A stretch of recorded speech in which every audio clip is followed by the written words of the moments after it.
Well, developing right now, members of Georgia's Black Legislative Caucus gathered outside the state capitol to protest next month's special session on redistricting. Lawmakers and voting rights advocates say they're concerned new district maps could weaken Black voting power across the state. Speakers urging Georgians to stay engaged and called on businesses to speak out against any changes they believe could limit voting rights. Some also warning the controversy could hurt Georgia's reputation ahead of major events like the FIFA World Cup.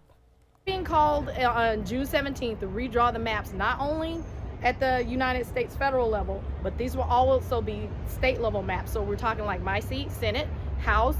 This impacts our commissioners. This impacts every elected office here in the state of Georgia. So I need people to really understand this isn't just Congress, folks.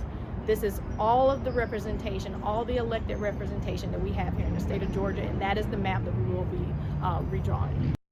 The call right now says that for the 2028 election, so it actually impact the 2028 election. But the bottom line is the impact actually goes onto the fact it's almost a psychological impact too. When you take voters' rights away, now they automatically don't start feeling like they're part of the system.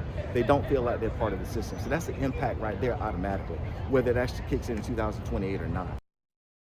Lawmakers will return to Atlanta June 17th for a special session on redistricting. The new maps would take effect in 2028. Now, we did reach out to Governor Kemp's office for comment on the Republican leadership, but have not heard back from his team.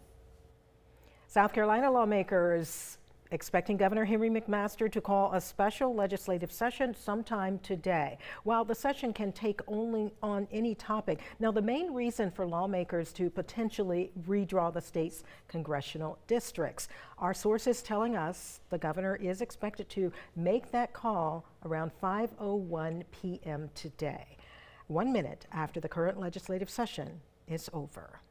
The reason the governor is now having to call for that special session is the failure of a Senate bill create an extra session for redistricting. One of the 5 Republican senators who did not vote for that last resolution was Tom Davis from Beaufort. Davis talked to me exclusively about why he feels this bill would be forced and could be bad not just for the party, but for the entire state. We are now being asked to redraw congressional districts without any input whatsoever from the people. I mean, these districts are meant to serve the people. The districts aren't meant to serve politicians, they're meant to serve the people.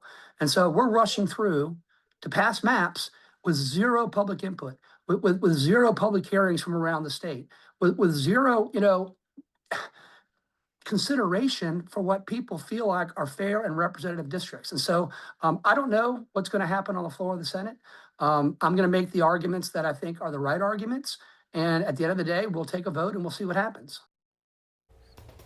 In our crime and safety report now, an officer with the Glenville Police Department been placed on leave and an internal investigation now underway. This comes just 1 week after the lieutenant got into a fight with a citizen following a conclusion at the city council meeting. WSCV's Sarah Smith digging deeper into this story, and she is joining us with what she's learned.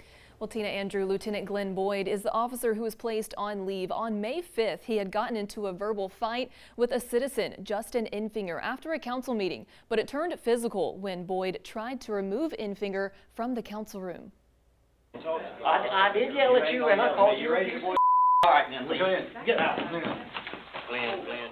Footage from the meeting shows Boyd shoving Infinger, ripping his shirt. This was right after Infinger raised his voice, asked Lieutenant Boyd to step back, and called him several names. Infinger was at the podium having a heated discussion with Mayor Bernie Weaver moments before Boyd intervened. He says he was sharing his concerns about the police department's transparency and lack of communication. Infinger was raising his voice and cursing, according to the police report. He told WSAV that he's shocked Boyd received paid leave.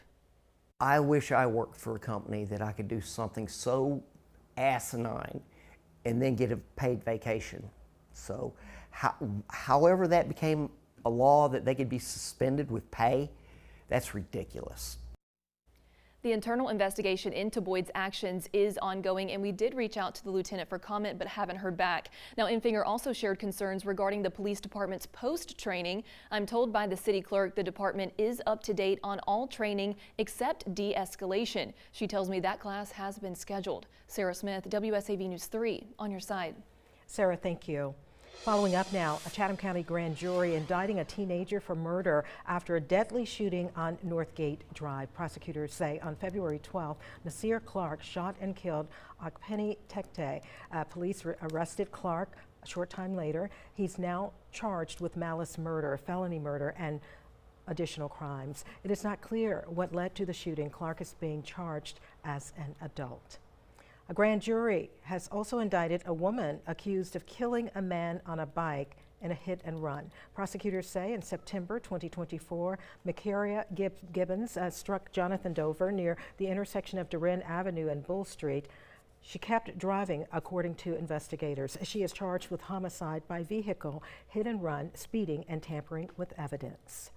Grand jury has indicted a man for murder and a gang activity over a deadly shooting in 2024. Prosecutors say Elijah Roundtree was aiming at someone else when he shot and killed 23-year-old Sincere Ward near the intersection of 56th and Crane Street. That indictment says Roundtree is associated with 2BG, that's a criminal street gang, and the shooting was connected to the gang. After months of back and forth debate and taking it back to the drawing board, the Beaufort County Council officially passed a new gun ordinance for unincorporated parts of the county. Now, the new gunfire ordinance passed unanimously on Monday. It's just a civil ordinance which replaces council's previous discussions of an ordinance that carried criminal penalties. So what does it mean? If a person intentionally discharges a firearm that endangers life or property, they could get a civil penalty or a fine. The ordinance does remove the original discussion about exactly what the firing distance would be. Council reiterates the law does not allow for guns to be confiscated when there's a violation. Well, happening right now, concerns are growing over security at Bonaventure Cemetery. This after one woman reported damaged decorations and stolen items from her family's gravesite. Yeah, she tells WSCV's Nakaya Harris the problems have been going on for years. Stones broken, keepsakes stolen, and one family says it's happening too often at one of Savannah's most visited cemeteries. A family with loved ones buried at Bonaventure Cemetery say they've dealt with ongoing issues over the years, including missing flowers, stolen flags, and damage to grave decorations. One woman says items at her family's gravesite have repeatedly been disturbed, and she's had to replace them over time. She says it's led to growing calls for more visible security at the cemetery. City of Savannah should be stepping up more. You know, we as families have asked for some type of security for years, not to come up and manhandle anybody, but let people see. The City of Savannah says cemetery staff take reports of theft and damage seriously and recently reviewed the site after hearing the family's concerns. Officials say staff last spoke with the family in January about prior incidents, including items being taken and marble cradling being stepped on, which they say was reset by staff. The city says incidents like these are rare, but they do occur, and that employees regularly monitor the 100-acre cemetery with gate slots daily at 5 p.m. Nakaya Harris, WSCV News 3, on your side. Olympia Cafe will not reopen after all. The City of Savannah is now accepting bids to lease the prime location on River Street. Right now, the city-owned Gamble building is being renovated. Last year, Olympia Cafe was at risk of losing the space because they could not come up with the highest bid to renew their lease, which is required by state law. Now, even though the cafe did end up securing the highest bid, they told the city recently they cannot move forward with the leasing process because of internal business matters. Now, the city plans to invite other businesses to submit their proposals for the space. New data shows authorities in Savannah and Chatham County continuing to make progress helping those struggling with homelessness. The annual point-in-time count, which is required by the Department of Housing and Urban Development, identified 582 individuals experiencing homelessness on a single night in January. Now, the report also found a 62% reduction in unsheltered homelessness and a 59% reduction in chronic homelessness, as well as 83% lower in encampments. The report did find 76 of people experiencing homelessness over the last 2 years actually entered this system for the first time, which shows the need for affordable housing and early intervention resources.